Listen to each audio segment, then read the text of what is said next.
Hello అండి, అందరికీ నమస్కారం.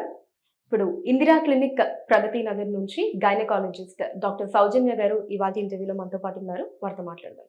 నమస్కారం డాక్టర్. నమస్తే. How are you ma'am? Fine thank you. So ma'am, ఇప్పుడు భార్యాభర్తలు ఎలాంటి ఇబ్బందులు లేకుండా ప్రెగ్నెంట్ కావాలి అంటే వాళ్ళు తీసుకోవాల్సిన జాగ్రత్తలు ఏంటి? నార్మల్గా దీన్నే మేము pre conceptional counselling or consultation అని అంటాము.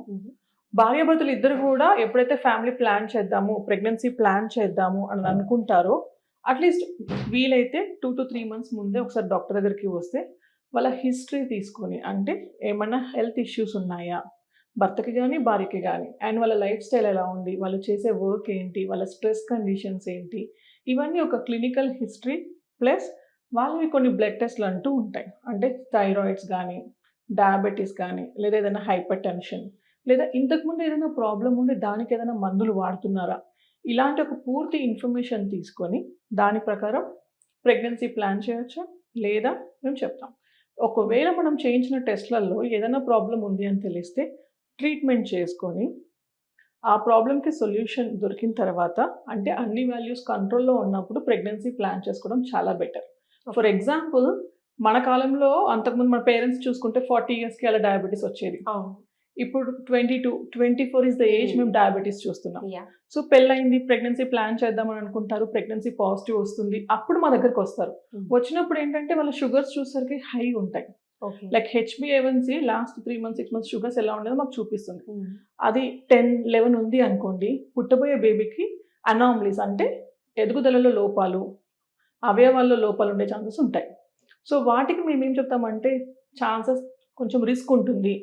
దెన్ అప్పుడు వాళ్ళు ఆలోచించుకుంటారు, అబార్షన్ చేయించుకోవాలా, కంటిన్యూ చేయించుకోవాలా, ఫింగర్స్ క్రాస్, అంటే పుట్టే బేబీ హెల్దీగా ఉంటుందా అన్హెల్దీగా అన్న దాంతో ఒక డైలమా స్టేట్లో ఉంటారు. ఇన్స్టెడ్ ఆఫ్ దాట్ ప్లాన్ చేస్తున్నాము అన్నప్పుడు వాళ్ళ నార్మల్ బ్లడ్ పారామీటర్స్ ఎలా ఉన్నాయి చూసుకుంటాం. ఇది ఫస్ట్ థింగ్. సెకండ్ థింగ్, వాళ్ళ లైఫ్ స్టైల్ ఎలా ఉంది. ఇప్పుడు హస్బెండ్ చూసుకుంటే ఏదైనా స్మోకింగ్, ఆల్కహాల్, లేదా ఈ మధ్య ఆడవాళ్ళలో కూడా డ్రింక్ చేయడం, స్మోకింగ్ ఎక్కువగానే చూస్తూ ఉన్నాం. సో వాళ్ళకి తెలియకుండానే ప్రెగ్నెన్సీ వచ్చే టైంకి మేడం లాస్ట్ వీక్ పార్టీకి వెళ్ళాము, వీ హ్యాడ్ సమ్ ఆల్కహాల్, చూస్తే ప్రెగ్నెన్సీ పాజిటివ్ అంటారు. సో అలా ఆల్కహాల్ హిస్టరీస్ ఉన్నప్పుడు బేబీ హెల్త్ సరిగ్గా ఉండదు. సో వెన్ వీఆర్ ప్లానింగ్ కొన్ని లైఫ్ స్టైల్ చేంజెస్ కూడా ఇంపార్టెంట్. లైక్ ఇద్దరు స్ట్రెస్ ఫ్రీగా ఉండడం. నవేడేస్ కపుల్ ఇద్దరు వర్కింగ్ లైఫ్ స్టైల్, ఇద్దరికి స్ట్రెస్ లెవెల్స్ ఎక్కువ, సరైన స్లీప్ ఉండదు, సరైన టైంకి ఫుడ్ ఉండదు. సో లైఫ్ స్టైల్ని కొంచెం మోడిఫై చేసుకోండి, పీస్ఫుల్గా ఉండండి, డైలీ ½ an hour వాక్ చేయండి, తినే ఫుడ్లో ఇలాంటి కొన్ని చేంజెస్ చేసుకోండి. ఇవి సజెస్ట్ చేసి, ఇలాంటి స్మోకింగ్, ఆల్కహాల్ ఏదైనా హిస్టరీస్ ఉంటే వాటిని కంట్రోల్ చేసి, ఎప్పుడైతే బేబీని ప్లాన్ చేసుకుంటున్నారో అప్పుడే వాటిని స్టాప్ చేయాలి. ఆబ్వియస్గా స్టాప్ చేయమని ఖచ్చితంగా చెప్తాము. సరే వాళ్ళకి తెలియకుండా ఏదో వన్స్ ఒక ఆల్కహాల్ తీసుకున్నారు, ప్రెగ్నెన్సీ పాజిటివ్ వచ్చింది, సో అప్పుడు మేము ఇలా ఛాన్సెస్ ఉండొచ్చు అని ఎక్స్ప్లెయిన్ చేస్తే వాళ్ళకి కొంచెం మైండ్లో ఉంటుంది, ఓహో దీనివల్ల కూడా ప్రాబ్లం ఉంటుందా అనేసి. So life style and diet. And అలానే మ్యామ్, ఇప్పుడు ఆడవాళ్ళలో PCOD అన్నది మనం చాలా ఎక్కువగా చూస్తున్నాం. ఇప్పుడు చూసుకుంటే కనుక అసలు అవుట్ ఆఫ్ 10 అంటే లిటరల్లీ ఇంకా 8-7 మంది లేడీస్కి PCOS కానీ PCOD కానీ అలా ఉంటుంది. బట్ అలా ఉన్న వాళ్ళకి IVF ట్రీట్మెంట్ అన్నది చేయొచ్చు అంటారా? ఎంతవరకు సక్సెస్ రేట్ ఉంటుంది? PCOD, PCOS ఫస్ట్ క్వశ్చన్ మా దగ్గరికి రాగానే మేడం PCOD ఉందా, PCOS ఉందా అని అంటారు. What is the difference madam? PCOD అనేది నార్మల్గా ఎవ్రీ మంత్ మనకి పీరియడ్ వచ్చినప్పుడు ఒక ఎగ్ అనేది ఫామ్ అవ్వాలి. వెరాజ్ ఇన్ PCOD ఒక ఎగ్ ఫామ్ అవ్వకుండా మల్టిపుల్ చిన్న ఫాలికల్స్ వచ్చేస్తాయి. సో ఎగ్ అనేది రిలీజ్ అవ్వదు, ప్రెగ్నెన్సీ న్యాచురల్గా రావడానికి కష్టంగా ఉంటుంది.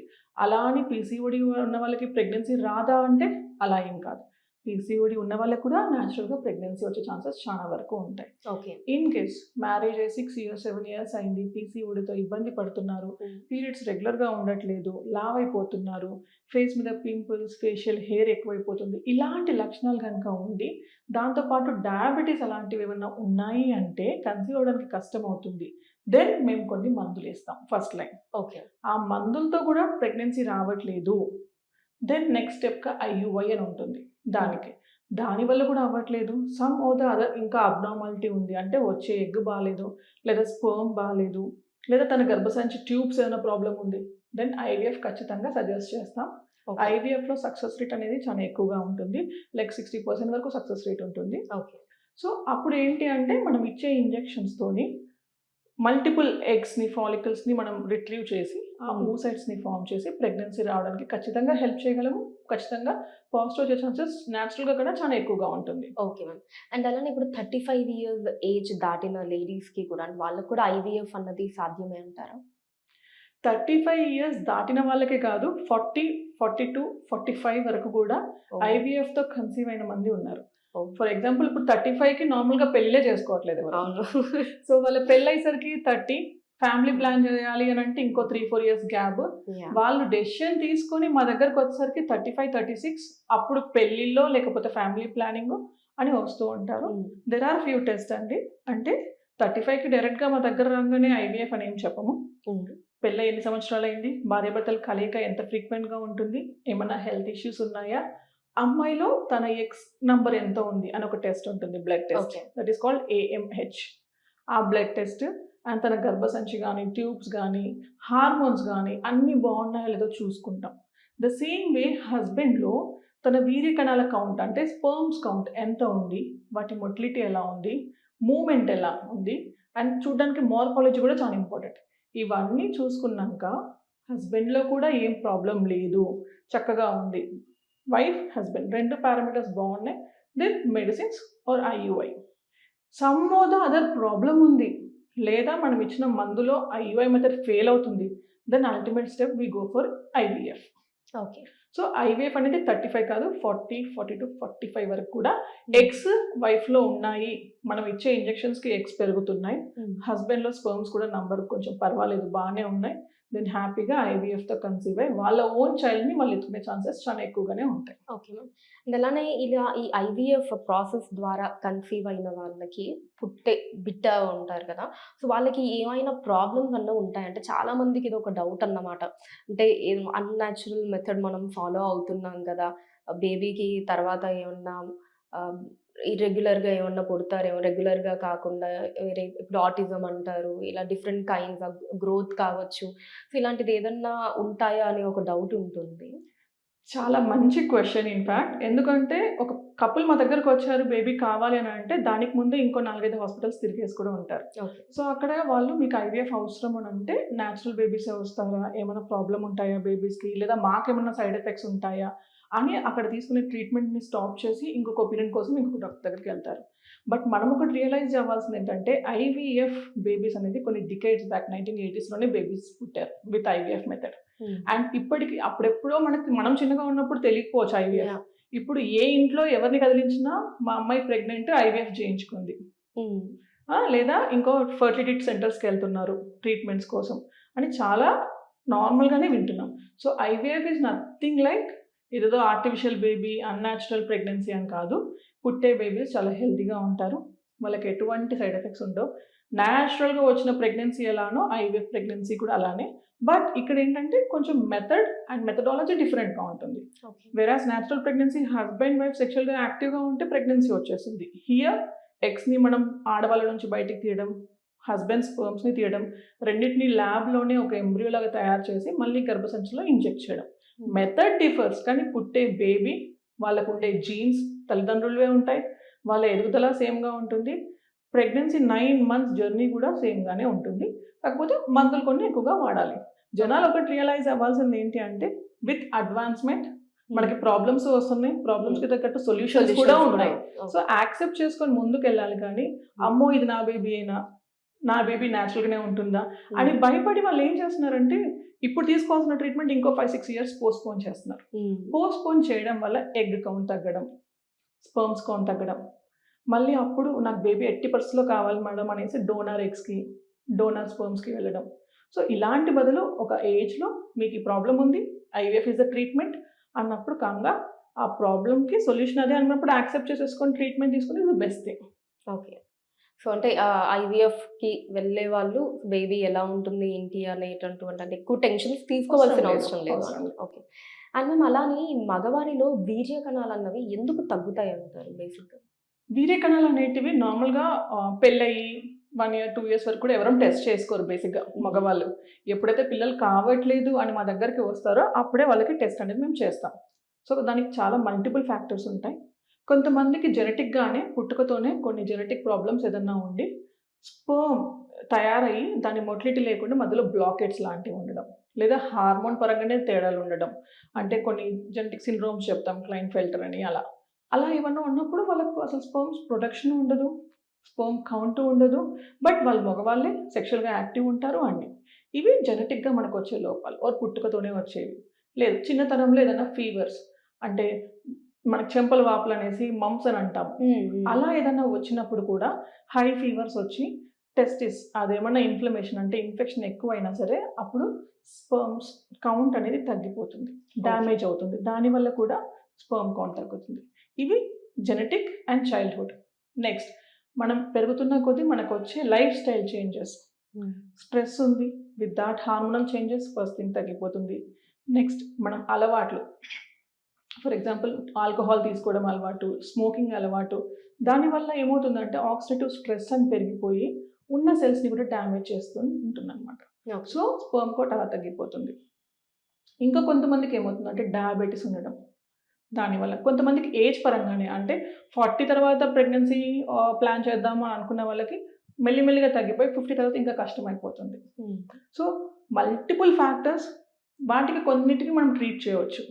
అండ్ ఇప్పుడు మనం ఎక్కువగా చూస్తుంటే ఎవరైనా సాఫ్ట్వేర్ జాబ్ అని చెప్తారు, వాళ్ళేంటి ల్యాప్టాప్స్తో వర్క్. ఇప్పుడు వర్క్ ఫ్రమ్ హోమ్ అయిపోయేసరికి instead of desk and table బెడ్లో కూర్చోవడం, సోఫాలో కూర్చోవడం, ల్యాప్టాప్ని ఒళ్ళో ప్లేస్ చేసుకోవడం, విత్ దాట్ హీట్ రేడియేషన్స్ కూడా స్పర్మ్ కౌంట్ తగ్గుతుంది.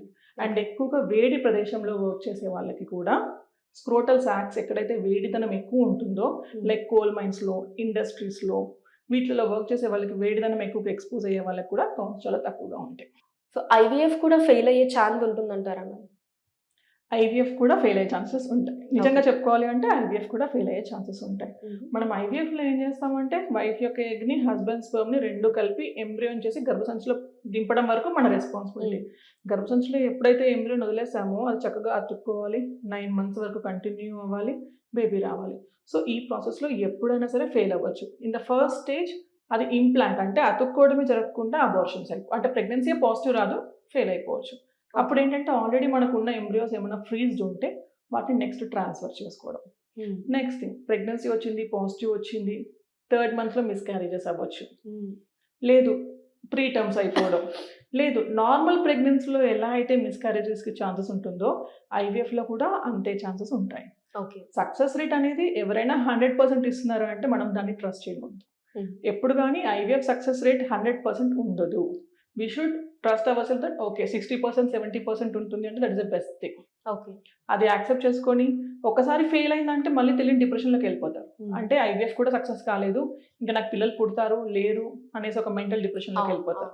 సో ఐవీఎఫ్ ఇస్ మన ప్రయత్నం, రిజల్ట్స్ వచ్చే ఎగ్ మీద, వచ్చే స్పర్మ్ మీద డిపెండ్ అయి ఉంటుంది. అండ్ మనం తీసుకునే life style modification, stress levels. ఒకసారి ఫెయిల్ అయింది, కొంతమందికి 2nd cycle, 3rd cycleలో కూడా పాజిటివ్ వచ్చే ఛాన్సెస్ చాలా ఎక్కువగా ఉంటాయి. ఓకే. అండ్ మ్యామ్ ఇప్పుడు ప్రెగ్నెన్సీ టైంలో కనుక క్యాన్సర్ వస్తే సో దానికి ట్రీట్మెంట్ అన్నది ఎలా ఉంటుంది?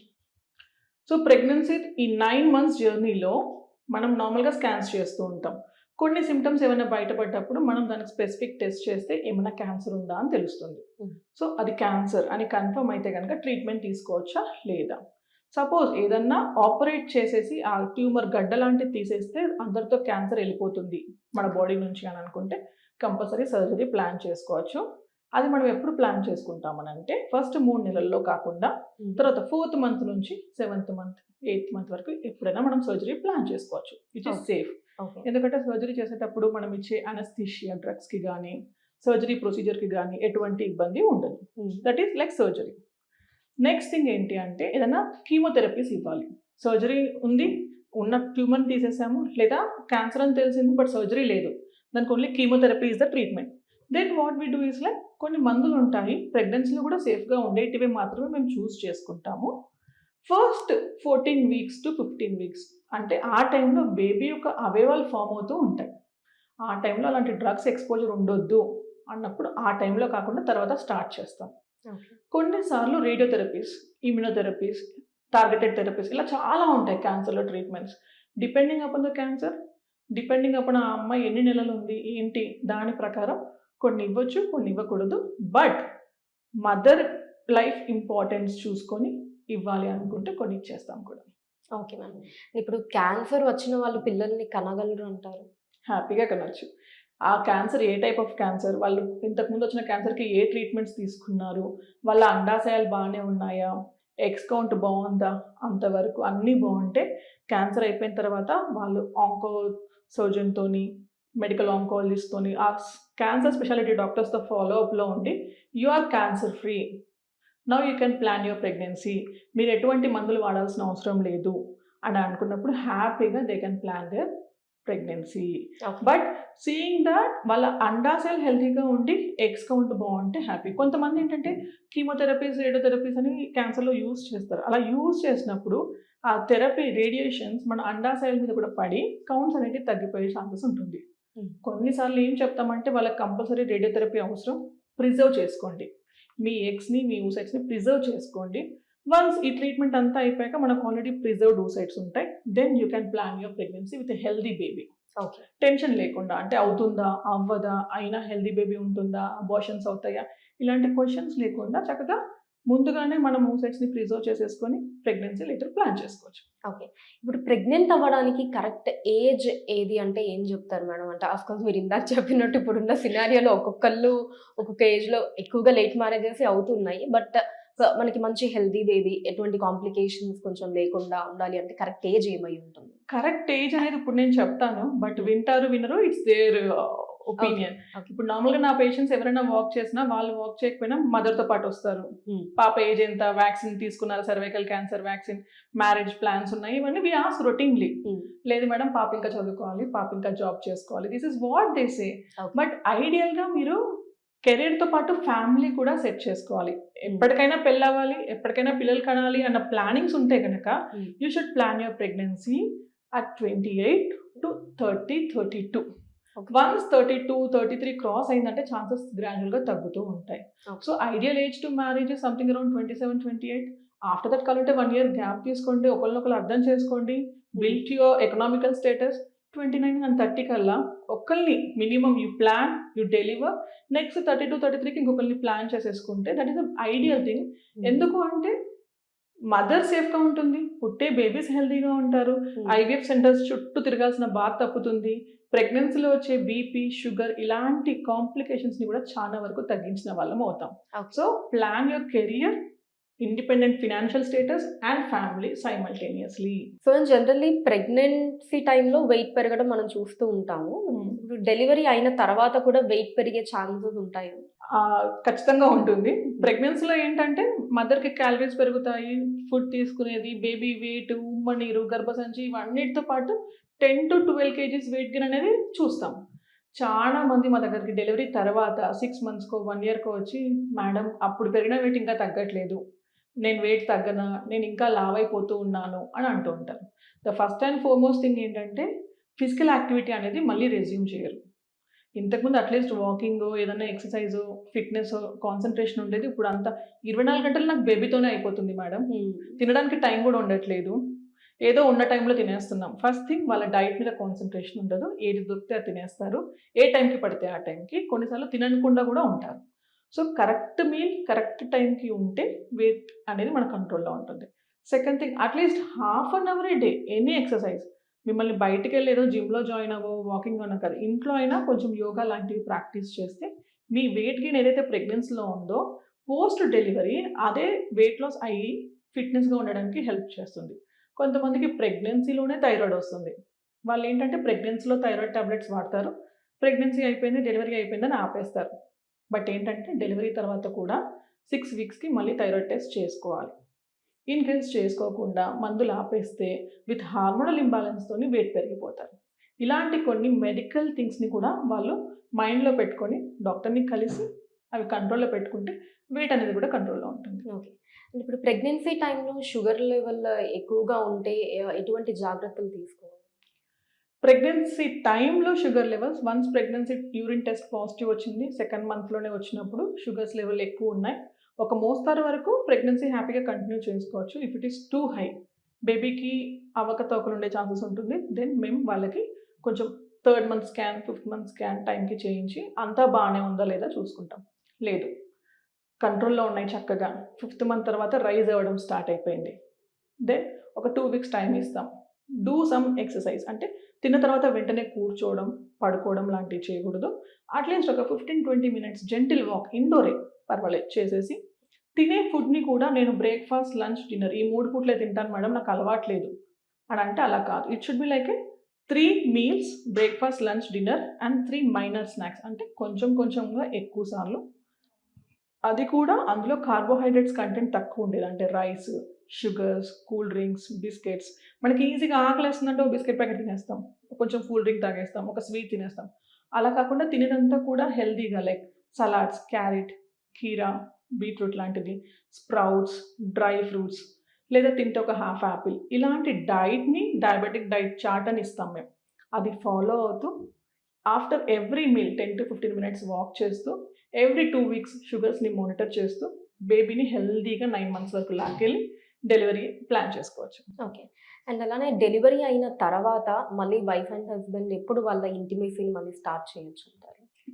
ఇది చాలా ఫ్రీక్వెంట్ క్వశ్చన్. అంటే డెలివరీ తర్వాత ఓపీకి రావాలి అంటే ఏముందిలే అంతా బాగానే ఉంది అని అనుకుంటారు. వన్స్ ది స్టెప్ ఇన్ ఎప్పుడు అంటే, మేడం నాకు పీరియడ్స్ స్టార్ట్ అయిపోయాయి, నేను నెక్స్ట్ ప్రెగ్నెన్సీ ప్లాన్ చేయొద్దనుకుంటున్నాను, ఏం జాగ్రత్తలు తీసుకోవాలని కొంతమంది వస్తే, కొంతమంది మేడం డెలివరీ అయ్యి 1.5 మంత్ అవుతుంది, మేము సెక్షువల్గా కలవచ్చా. So this is the like normal delivery అయినా సెక్షన్ అయినా మీ పెల్విక్ ఆర్గాన్స్ మళ్ళీ బ్యాక్ టు నార్మల్కి రావడానికి మినిమం 4 to 6 వీక్స్ టైం పడుతుంది. Okay. So 1.5 month. 1.5 month. So 1.5 month తర్వాత you can be sexually active. కొన్ని సందర్భంలో నార్మల్ డెలివరీ అయినప్పుడు కింద మేము నార్మల్గానే ఒక కట్ ఇస్తాం డెలివరీ అప్పుడు, ఎపిసియోటమీ అంటాం. మన పెద్దవాళ్ళు చిన్న ఆపరేషన్ అయిందని చెప్పేవాళ్ళు. డెలివరీ అయ్యి ఎట్లయింది, నార్మలా సెక్షనా అంటే చిన్న ఆపరేషన్ అయిందమ్మా అంటాం. సో దాన్ని ఎపిసియోటమీ అంటాం. అలా అది హీల్ అవ్వడానికి కూడా మ్యాక్సిమం 2 వీక్స్ టైం పడుతుంది. సో ఆఫ్టర్ 6 వీక్స్ హ్యాపీగా సెక్షువల్గా యాక్టివ్ ఉండొచ్చు. కొంతమందికి టేర్స్ అయిపోతాయి నార్మల్ డెలివరీలో, దాన్ని 3rd degree టేర్స్ అంటాం. అలా అయిన వాళ్ళకి మాత్రం అది మొత్తం హీల్ అయ్యేదాకా అంటే minimum 2 to 3 weeks, 3 months, okay, minimum 2 to 3 months వరకు సెక్షువల్గా కలవకూడదు అని చెప్తూ ఉంటాం. అలాంటి స్పెసిఫిక్ కండిషన్స్ పక్కన పెడితే న్యాచురల్గా డెలివరీ అయిన వాళ్ళు, సెక్షన్ అయిన వాళ్ళు 1.5 month తర్వాత సెక్షువల్గా యాక్టివ్ ఉండొచ్చు.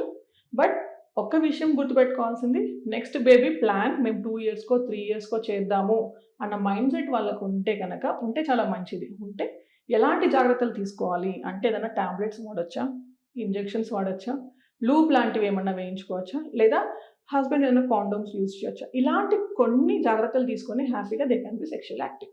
ఓకే. అండ్ ప్రెగ్నెన్సీ టైంలో ఎలా పడుకోవచ్చు అంటారు? ప్రెగ్నెన్సీ టైంలో first 3 months there are no restrictions అండి. ఓకే. ఆబ్వియస్గా నేను బోర్లా పడుకోమన్నా వాళ్ళు పడుకోరు, బికాస్ అదొక కన్సర్న్ ఉంటుంది, భయం ఉంటుంది. సో ఎలానన్నా పడుకోవచ్చు. Next thing, 4th month to 6th month వాళ్ళకి అంతా ఇంకా బెల్లీ గ్రోత్ అనేది, బేబీ బంప్ అనేది ఇంకెక్కువ రాదు కాబట్టి ఐడియల్గా మేము కూడా స్ట్రేట్గా పడుకోవడం, లేదు అంటే లెఫ్ట్ సైడ్ తిరిగి పడుకోమని చెప్తాం. బట్ 7 months క్రాస్ అయింది, ఐడియల్ పొజిషన్ ఏంటంటే లెఫ్ట్ సైడ్కి తిరిగి పడుకోవడము అండ్ వాళ్ళ పొట్ట దగ్గర ఒక పిల్లో సపోర్ట్ లాంటిది పెట్టుకోవడం ఈజ్ ద ఐడియల్ థింగ్. అలా అని కొంతమంది మేడం రాత్రి లేచి చూసరికి నేను స్ట్రేట్గా ఉన్నాను, రైట్ సైడ్ తిరిగిపోయాను, ఇలా ఉంటే నా బేబీకి ఏమైనా ప్రాబ్లమా, అలా ఏమీ లేదు. లెఫ్ట్ సైడ్ తిరిగి పడుకోవడం వల్ల బేబీకి బ్లడ్ సప్లై కొంచెం ఎక్కువగా చక్కగా ఉంటుంది తప్పించి ఇలా పడుకుంటే బేబీకి ఏదో బ్రీతింగ్ ఇష్యూ లేకపోతే రక్త సరఫరా కాదు అలానే ఏం కాదు. Ideal position left lateral with pillow support బెల్లీకి పెట్టుకొని, అండ్ ఈవెన్ కూర్చునే విధానం కూడా నార్మల్గా అందరూ ఇప్పుడు వర్కింగ్ ఆఫీస్ చైర్స్లో కూర్చొని మన బ్యాక్ టేల్ బోన్కి ఒక సపోర్ట్ లాంటిది అంటే కుషన్ లాంటిది పెట్టుకొని లెగ్స్ని కొంచెం స్ట్రెచ్ చేసి ఒక చిన్న పీట లాంటి దాని మీద పెట్టుకుంటే చాలా వరకు వాళ్ళ బెల్లీ సపోర్ట్ ఉంటుంది, బ్యాక్ పెయిన్స్ రాకుండా ఉంటుంది. సో స్లీపింగ్, సిట్టింగ్ పోస్చర్ రెండు చాలా ఇంపార్టెంట్ ప్రెగ్నెన్సీలో, coming from 5th month of pregnancy. Okay. అంటే పీసీఓఎస్ ఉంటే ప్రెగ్నెన్సీని ఎప్పుడు స్కాన్ చేయించుకోవాలి? నార్మల్గా ప్రెగ్నెన్సీ పాజిటివ్ వచ్చింది, పీరియడ్స్ రెగ్యులర్గా ఉన్న వాళ్ళకైతేనేమో 7 weeksకి 6 weeksకి మనకు హార్ట్ బీట్ తెలిసిపోతుంది. వేరాజ్ పీసీఓడి వాళ్ళ సైకిల్సే ఇర్రెగ్యులర్ ఉంటాయి. సో వాళ్ళ డెలివరీ డేట్ ఎప్పుడు అనేది కూడా మేము కూడా అసెస్ చేయలేము. దానికి ఐడియల్ మెథడ్ ఏంటి అంటే స్కానింగ్లో ఏదైతే బేబీ గ్రోత్ ఉందో దాని ప్రకారం డెలివరీ డేట్ మేము క్యాల్కులేట్ చేసుకుంటాం.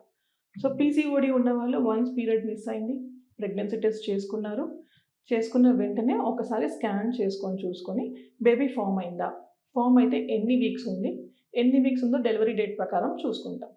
అదే నా పీరియడ్స్ రెగ్యులర్గా ఉన్నాయన్న వాళ్ళకి మాత్రం 6 weeks to 8 weeks మధ్యలో స్కాన్ చేసుకోమని చెప్తాం. వేరాస్ పీసీఓడి వాళ్ళకి అలా హార్డ్ ఫాస్ట్ రూల్ ఏం లేదు. పీరియడ్ ఒక 2 months నుంచి రాలేదు, బట్ ప్రెగ్నెన్సీ టెస్ట్ పాజిటివ్ వచ్చింది, వచ్చిన రోజే స్కాన్ చేసి ఎన్ని వారాలు ఉంది so that delivery date calculate చేసుకొని హార్మోన్స్ ఏమన్నా లో ఉన్నాయా అనేసి అని చూసుకొని కొన్ని టాబ్లెట్స్ సపోర్ట్గా పెట్టుకుంటాం. ఓకే. ఈ గర్భాశయ ముఖద్వార క్యాన్సర్ అనేది అసలు ఎందుకు వస్తుంది? ఒకవేళ వస్తే దానికి ట్రీట్మెంట్ అన్నది ఎలా ఉంటుంది? గర్భాశయ ముఖద్వార క్యాన్సర్, దీన్ని సింపుల్గా చెప్పాలంటే సెర్వైకల్ క్యాన్సర్. సెర్వైకల్ క్యాన్సర్స్ ఎందుకు వస్తుంది? మోస్ట్ కామన్ థింగ్ ఏంటంటే హెచ్పివి వైరస్ అని ఒకటి ఉంటుంది. ఆ వైరస్ కనుక ఇన్ఫెక్ట్ అయితే మనకి సెర్వైకల్ క్యాన్సర్ ఛాన్సెస్ చాలా ఎక్కువగా ఉంటాయి. ఈ వైరస్ ఎందుకు వస్తుంది, ఎక్కడి నుంచి వస్తుంది?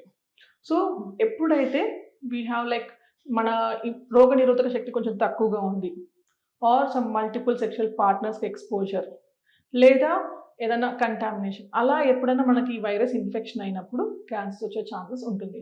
అలా అందరికీ వస్తుందా అని అంటే కాదు, వైరస్ ఇన్ఫెక్ట్ అవుతుంది, బట్ కొంతమందికి అది ఓన్లీ వాట్స్ అంటే పులిపిరిలాగా చూస్తాం, కొంతమందికి క్యాన్సర్ స్టేజ్ వరకు కూడా వెళ్తాం. దీనికి నివారణ ఉందా అంటే వన్స్ వచ్చిన తర్వాత ప్రొసీజర్స్ లైక్ సర్జరీస్, థెరపీస్ ఇవన్నీ ఉన్నాయి, బట్ రాకుండా జాగ్రత్త తీసుకునేది కూడా చాలా ఉంది. లైక్ ఇప్పుడు 9 years దాటిన అమ్మాయికి మనం సెర్వైకల్ క్యాన్సర్ రాకుండా వ్యాక్సిన్ చేయించితే కనుక 90 to 97% రాకుండా లైఫ్ లాంగ్ తనని ప్రివెంట్ చేయొచ్చు. So this is like a best thing. Cancer రాకుండా ఏదైనా ఉందా అంటే వ్యాక్సిన్. సో 9 నుంచి 14 years కలిగిన అమ్మాయిలు చక్కగా 2 doses వ్యాక్సిన్ తీసుకుంటే 97% వరకు ప్రొటెక్షన్ ఉంటుంది. వేరాస్ 14 years దాటిన వాళ్ళు, కొంతమంది పెళ్ళై పిల్లలు ఉన్న వాళ్ళు కూడా వస్తారు, మేడం మేము చిన్నప్పుడు తీసుకోలేదు, ఇప్పుడు తీసుకోవచ్చా, వింటున్నాము సోషల్ మీడియాలో అంటారు. హ్యాపీగా తీసుకోవచ్చమ్మా, బట్ ద ఓన్లీ థింగ్ ఏంటంటే దాని ప్రొటెక్షన్ 97 ఉండకపోవచ్చు, 70 to 80 ఉంటుంది, ఎంతో కొంత ప్రొటెక్షన్ అయితే ఉంటుంది. సో వీళ్ళకి ఏంటంటే 3 doses. కరెంట్లీ ఇప్పుడు ఏంటంటే మొత్తం 1 dose అని రీసెంట్ స్టడీస్ వస్తున్నాయి, but what is that we have to wait and see. Ma'am ఇప్పుడు కొంతమంది లేడీస్కి బాగా హెయిర్ ఎక్కువ ఉంటుంది ఫేస్ మీద, సేమ్ లైక్ జెంట్స్కి అయితే ఎలా వస్తుందో కొంచెం అటు ఇటుగా అంత థిక్నెస్తో వస్తూ ఉంటుంది, దానికి రీజన్ ఏంటి?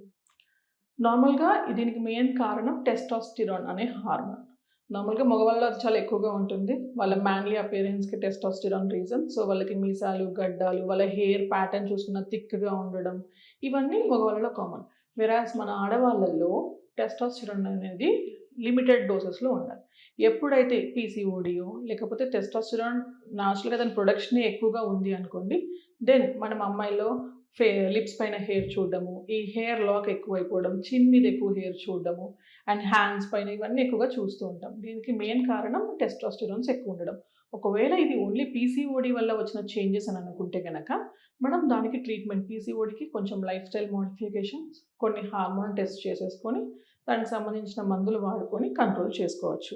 ఒకసారి వచ్చిన దాన్ని మనం పోగొట్టలేం, దానికి we suggest some dermatological treatment like plication అని, లేజర్స్ అని ఉంటాయి, బట్ మళ్ళీ రాకుండా మనం కంట్రోల్ చేసుకోవచ్చు. లేదు కొంతమందికి హార్మోన్స్ పరంగా అంటే ఎండోక్రైనాలజీ పరంగా కొన్ని సమస్యలు ఉన్నప్పుడు కూడా టెస్టోస్టిరాన్స్ ఎక్కువగా ఉండి వాళ్ళకి హెయిర్ అనేది ఎక్కువగా ప్రొడ్యూస్ అవుతూ ఉంటుంది. అలాంటప్పుడు ఒక 6 weeks or 2 months కోర్స్ ఉంటుంది ఆ హార్మోన్స్ని రెగ్యులరైజ్ చేయడానికి. అది చేసుకున్నాక దీని నుంచి దూరం అవ్వచ్చు, ప్రాబ్లం నుంచి. ఓకే. ఈ ఇర్రెగ్యులర్ పీరియడ్స్ ఉంటాయి కదా, కొంతమందికి ఒక మంత్ స్కిప్ అవుతుంది, ఇంకొంతమందికి అసలు 2-3 monthsకి ఒకసారి పీరియడ్స్ వస్తూ ఉంటాయి. దీన్ని రెగ్యులరైజ్ చేయడానికి ఏం చేయాలంటారు? దీంట్లో న్యాచురల్ ఉన్నాయి, అబ్నార్మల్ థింగ్స్ ఉన్నాయి. నార్మల్గా ఒక అమ్మాయి పెద్ద మనిషి అయింది, మెచ్యూర్ అయ్యింది అని అంటే ఆ టైం నుంచి ఫస్ట్ 1 to 1.5 year పీరియడ్స్ ఇర్రెగ్యులర్గా ఉంటాయి. అంటే మనం 1.5 monthకి చూడొచ్చు, 2 monthsకి చూడొచ్చు. అప్పుడు వాళ్ళ పేరెంట్స్కి ఏం టెన్షన్ అవ్వకండి, అది very natural. Over a period of 1.5 yearకి పాపకు అన్ని సెట్ అయిపోతాయి. ఎప్పుడైనా ఎక్కువ బ్లీడింగ్ అవుతుంది, క్లాట్స్ లాగా పడుతుంది, మా దగ్గరకు రండి అని చెప్తుంటాం. అదే స్టార్ట్ అయ్యి 3 years 4 years అయింది, ఇప్పటికీ ఇర్రెగ్యులర్గా ఉంది, పాప వెయిట్ పెరిగిపోతుంది, ఫేస్ పైన పింపుల్స్, ఫేషియల్ హెయిర్ వస్తుంది అని చిన్నపిల్లలు కానీ లేదా మ్యారీడ్ ఉమెన్ కానీ ఎక్కువగా మా ఛాంబర్స్కి వస్తూ ఉంటారు. దీనికి మెయిన్ కారణం హార్మోనల్ ఇంబ్యాలెన్స్. దీన్నే ఇప్పుడు మనం పీసీఓడి అని కూడా అంటాం. That is first thing. Second thing, thyroid. ఏదైనా వాళ్ళ ఫ్యామిలీ హిస్టరీ ఉంది, ఫ్యామిలీ హిస్టరీ లేదు, చిన్నప్పటి నుంచి కూడా అసలు ఎప్పుడు అమ్మాయికి థైరాయిడ్ లేదు, 35-36కి మా ఛాంబర్లోకి వచ్చినప్పుడు థైరాయిడ్ టెస్ట్ చేపిస్తే థైరాయిడ్ కూడా అబ్నార్మల్ ఉండొచ్చు. దీనివల్ల కూడా పీరియడ్స్ ఇర్రెగ్యులర్గా ఉంటాయి. ద థర్డ్ థింగ్, మన బ్రెయిన్లో ప్రొలాక్టిన్ అనే హార్మోన్ రిలీజ్ ఉంటుంది. అది ఏమన్నా ఎక్కువైపోతుంది అంటే స్ట్రెస్ వల్ల కానీ, లేదా కొంతమందికి ఏంటంటే కొంచెం నొప్పి రాగానే ఒక పెయిన్ కిల్లర్ వేసుకోవడం, లేదా కడుపులో మంటలాగా ఉందని ఇంకొక గ్యాస్ టాబ్లెట్ వేసుకోవడం, ఇలాంటిగా ఎక్కువగా టాబ్లెట్స్ తీసుకునే వాళ్ళకి ఏంటంటే ఈ హార్మోన్ రైజ్ ఉంటుంది.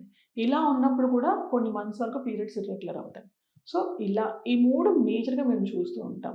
ఇదే కాకుండా కొంతమందికి ఏంటంటే ఓవరీస్‌లో ఏదన్నా నీటి బుడగలు పెద్ద పెద్ద సిస్ట్‌లు లాగా ఉండడము, లేదు చాలా స్ట్రెస్‌తో ఉన్నప్పుడు చాలా మంది స్కూల్ పిల్లలు వస్తూ ఉంటారు. ఎగ్జామ్స్ ఉన్నాయి, పీరియడ్స్ రావట్లేదు. ఆ స్ట్రెస్, ఆ టెన్షన్ వల్ల కూడా కొంతమందికి పీరియడ్స్ రావు. So these are all multiple factors. So depending upon patient వచ్చారు పీరియడ్స్ రావట్లేదు అంటే ఈ హిస్టరీ ప్రకారం, కొన్ని బ్లడ్ ఇన్వెస్టిగేషన్స్ ప్రకారం, లేదా ఒక స్కాన్ ప్రకారం ఎందుకు ఇర్రెగ్యులర్ అవుతున్నాయి, వాటికి తగ్గట్టుగా ట్రీట్మెంట్ ఉంటుంది. కానీ it's not like a generalized.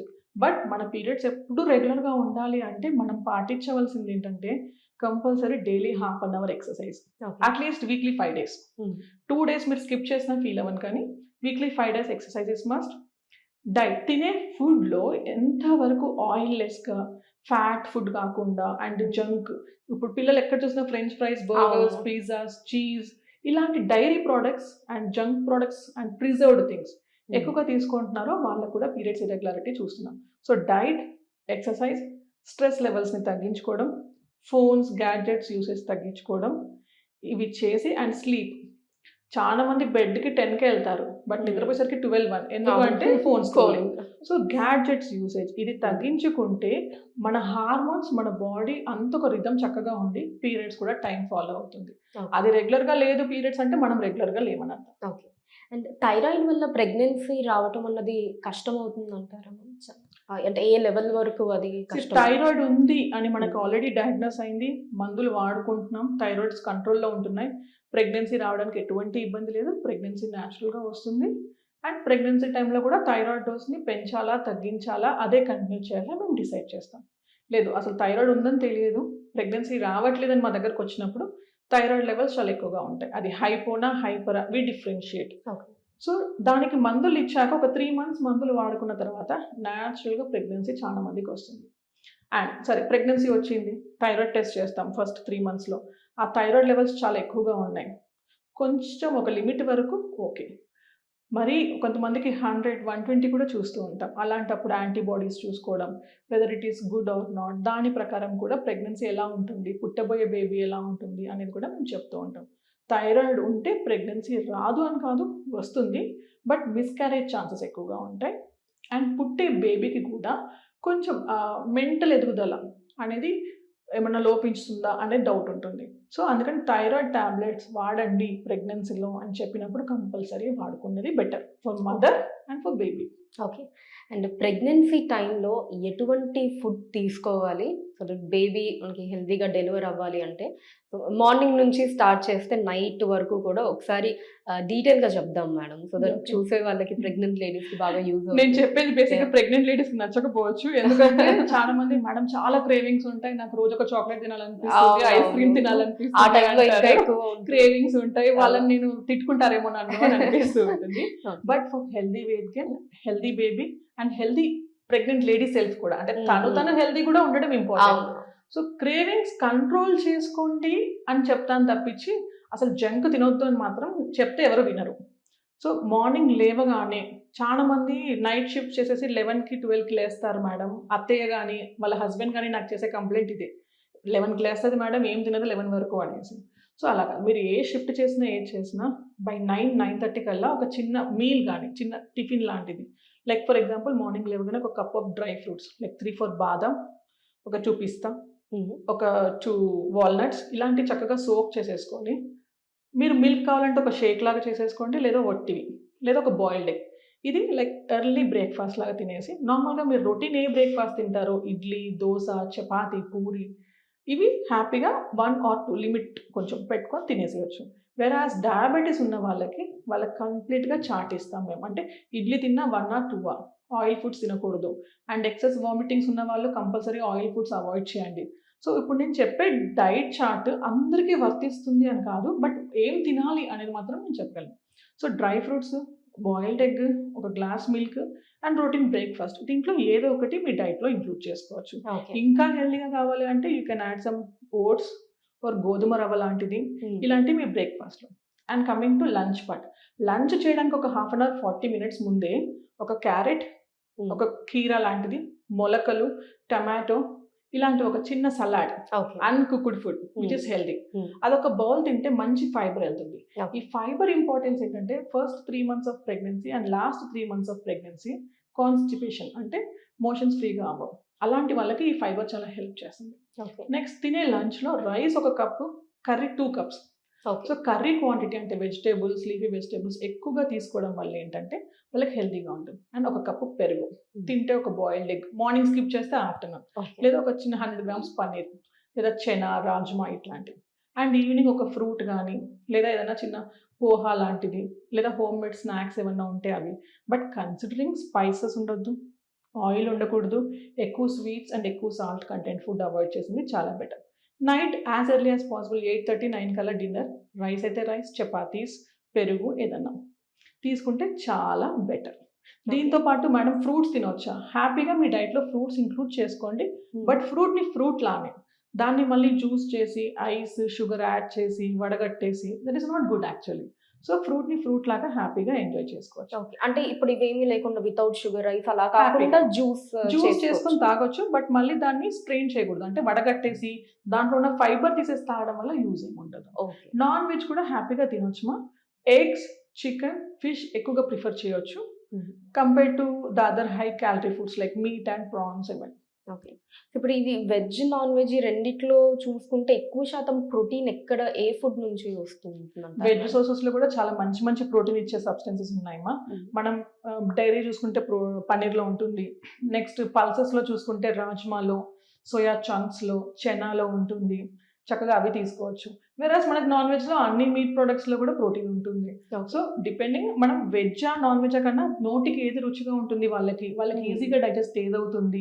ఇప్పుడు నాన్ వెజ్ ఇష్టమైన వాళ్ళకి పన్నీర్ తినమంటే వాళ్ళని తింటారు. సో తినేది లిమిటెడ్ గా హెల్తీగా ఆయిల్ తక్కువ వేసేసుకొని చేసుకొని హ్యాపీగా తీసుకోవచ్చు. సో నాన్ వెజ్ ఏంటంటే మనకి డైజెస్ట్ అవ్వడానికి కొంచెం ఎక్కువ టైం పడుతుంది కాబట్టి అది కొంచెం తక్కువ అండ్ మంచిగా కుక్ చేసుకునేది తినాల్సి ఉంటుంది. Okay, fine. అండ్ మ్యామ్ ఇప్పుడు కొంతమందికి ఫస్ట్ ప్రెగ్నెన్సీ అన్నది చాలా ఈజీగా అంటే వితౌట్ ఎనీ కాంప్లికేషన్స్ అలా వచ్చి మంచిగా డెలివరీ అది అయిపోయి ఉంటుంది. బట్ సెకండ్ ప్రెగ్నెన్సీకి వచ్చేటప్పటికి కొంచెం టైం పట్టడం, ఎక్కువసార్లు మిస్క్యారేజ్ అవ్వటం ఇలాంటివి కొన్ని సందర్భాల్లో మనం చూస్తూ ఉంటాము. సో ఇలా ఎందుకు అవుతుందంటారు? వేరే ఫస్ట్ ప్రెగ్నెన్సీ బాగా అయిపోయి సెకండ్ ప్రెగ్నెన్సీకి ఇన్ని కాంప్లికేషన్స్ ఎందుకు వస్తాయంటారు? ఫస్ట్ ప్రెగ్నెన్సీకి ఎటువంటి ప్రికాషన్స్ లేవు, చక్కగా వాళ్ళు ప్లాన్ చేసేసుకున్నారు, అంటే ఎర్లీ ఏజ్ చక్కగా అయిపోయింది, గుడ్.